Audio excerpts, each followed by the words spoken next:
प्रफुल्ल पटेल साहब के ऊपर जो व्यक्ति शंका करते होंगे वो इस जिले का रहवासी नहीं है। मैं तो अभी आप पे शंका कर रहा हूँ सर, आपने कुर्सी बदल दी नहीं आ रहा है करके। वैसा नहीं है। ये बडोले जी के जीतने के 2-4 कारण बताइए कि इनको प्लस पॉइंट क्या है और कैसे चुनाव निकाल सकते और जीत सकते हैं। एक वोट है क्या यहाँ पे इस क्षेत्र में? बिल्कुल 100% है। वोट दे सकते हैं क्या? बिल्कुल 101% देंगे। मतदान कर सकते? मतदान प्रफुल्ल भाई मतदान नहीं करेंगे ना, उनके कार्यकर्ता सर जनता हो ना सर, जनता। उनके पास जनता भी है प्रफुल्ल भाई के पास। किसने बोला प्रफुल्ल भाई के पास जनता नहीं है?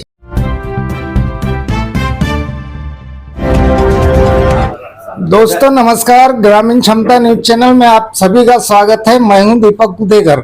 इस वक्त खड़े हम मोरगांव अर्जुनी विधानसभा क्षेत्र में जो गोंदिया जिला है, और यहां पर अब चुनावी माहौल धीरे धीरे बढ़ते बढ़ते अब ऐसी चरम सीमा पर आ चुका है कि लोगों का जो मन है बदलते हुए भी नजर आ रहा है।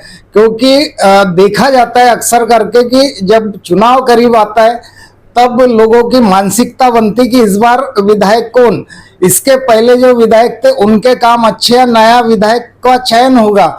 हमारे साथ कुछ लोग यहाँ पर बैठे और हम इनके साथ चर्चा करेंगे कि इस क्षेत्र में किसकी होगी जीत और किसकी होगी हार, किसको करेंगे पसंद और किसको करेंगे नापसंद।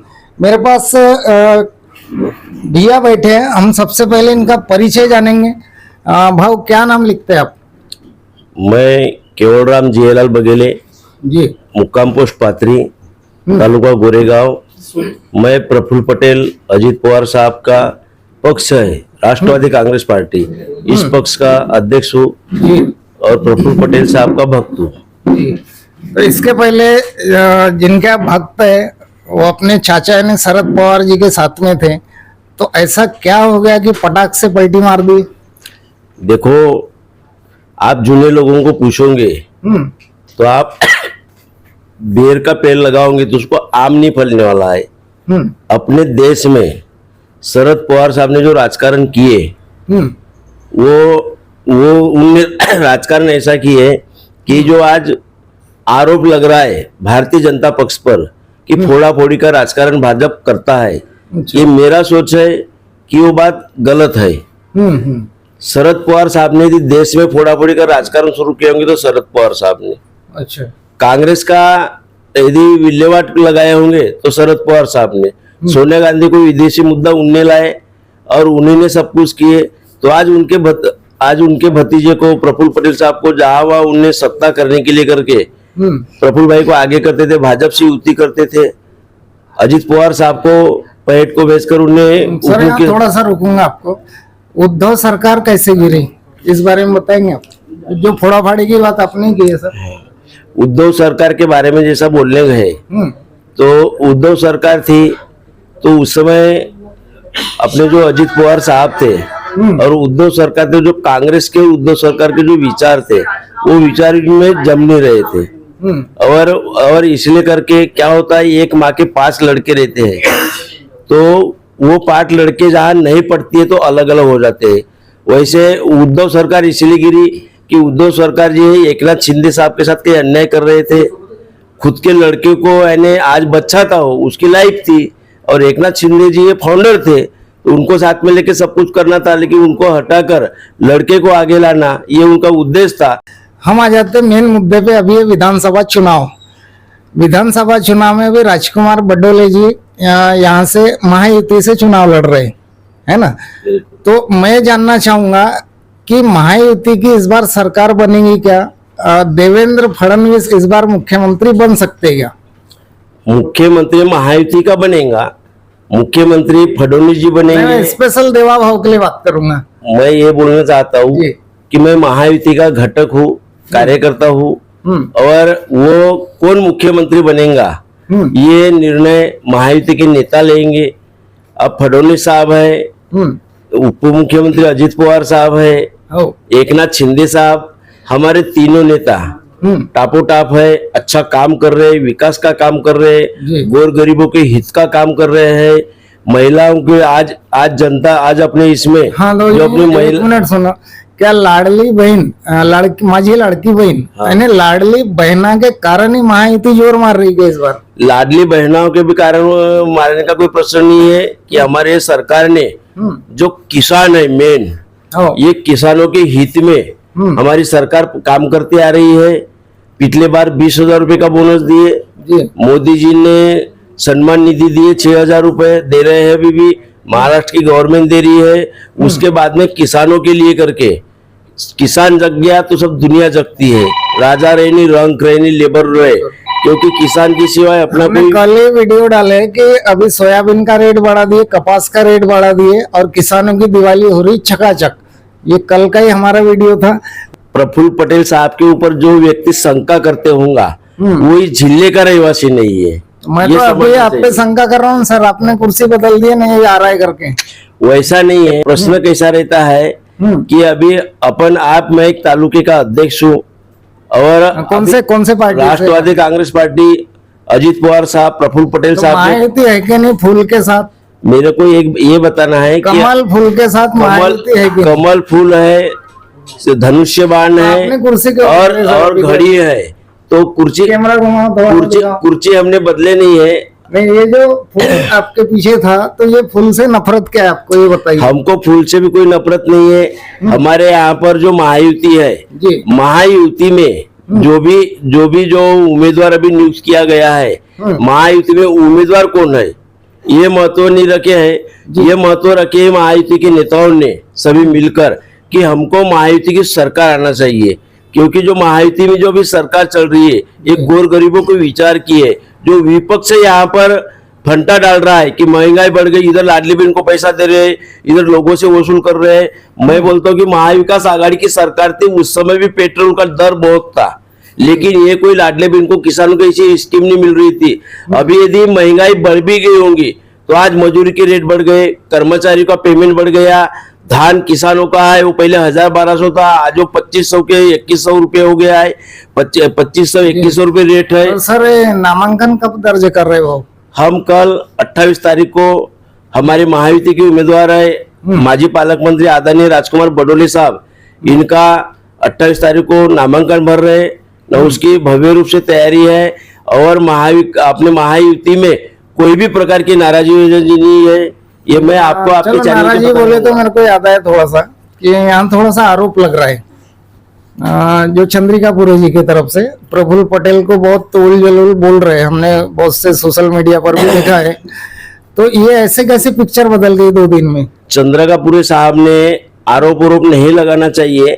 चंद्रिकापुरी साहब वादा किए थे सर, प्रफुल्ल पटेल ने वादा किए थे ना। आपको बता रहा हूँ, चंद्रिकापुरी साहब जी को पहले टिकट दिए, वो उस समय हार गए। उसके बाद में फिर से उन्हें मेहनत की, उनको टिकट दिए, वो चुनाव जीत गए। प्रफुल्ल पटेल साहब कभी भी टिकट देते हैं तो सर्वे करते हैं। अभी आप जो आपके चैनल के माध्यम से आपको ये लोग बोलते हैं, चंद्रिकापुरी साहब बोलते होंगे कि प्रफुल्ल पटेल साहब पे आरोप लगाते हैं, खंजीर कुपस दी। मैं उसका आपको तहे दिल से आपका स्वागत है। आपको बताना चाहता हूँ कि आज हमारे जिले में प्रफुल्ल पटेल साहब जो नेतृत्व कर रहे हैं, राजेंद्र जैन साहब है, हमारे राष्ट्रीय सचिव है, माजी आमदार है, डिस्ट्रिक्ट कोऑपरेटिव बैंक के अध्यक्ष है।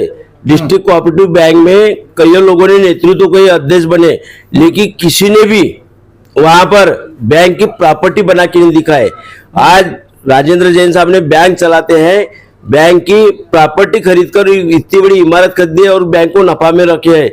और वो आदमी को लिए पूरा जिला राष्ट्रवादी कांग्रेस बोलते थे कि गोंदिया विधानसभा की टिकट राजेंद्र जैन साहब को होना, परंतु प्रफुल्ल पटेल साहब महाविकास आघाड़ी के है, सबकी बात सम्मान से रखने वाले। चाबी वाले को क्या दे दिया? आपको बात समझ गया, मेरे बात को समझ गया, उतना लंबा नहीं खींचना। आप महत्व नहीं बड़ा बन रहा है। सुनिए, राजीव जैन को न देते हुए चाबी वाले को भाजपा में लाने की क्या जरूरत?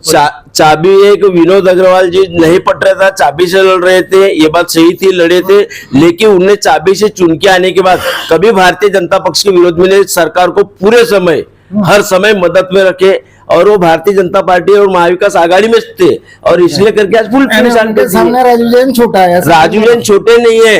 राजू जैन कैसे है, प्रफुल्ल पटेल साहब को मानने वाले हैं, इसलिए करके राजेंद्र जैन साहब को नहीं, राजेंद्र जैन साहब तो नाराज नहीं हुए। राजेंद्र जैन साहब नाराज नहीं हुए, छोड़ो ना। चंद्रिकापुरी साहब ने क्यों नाराज होना चाहिए? गोंदिया को छोड़ो ना सर। हम बैठे अभी कौन से क्षेत्र में? मोरगांव अर्जुनी में। हम यहाँ की बात करेंगे कि यहाँ का समीकरण क्या बोल रहा है? यहाँ का समीकरण ऐसा है, आपने पिछली बार देखे होंगे कि हमारे महाविकास आघाड़ी से हमने चंद्रकापुर साहब को घड़ियाल निशान पे लड़ाए थे और जीत गए थे। और बडोले साहब भारतीय जनता पक्ष के तरफ से जब हमारी कांग्रेस राका की युति थी तो उस समय भी बड़े 700 वोटों से अपन चुनाव जीते थे और बडोले साहब ने टफ फाइट दिए थे।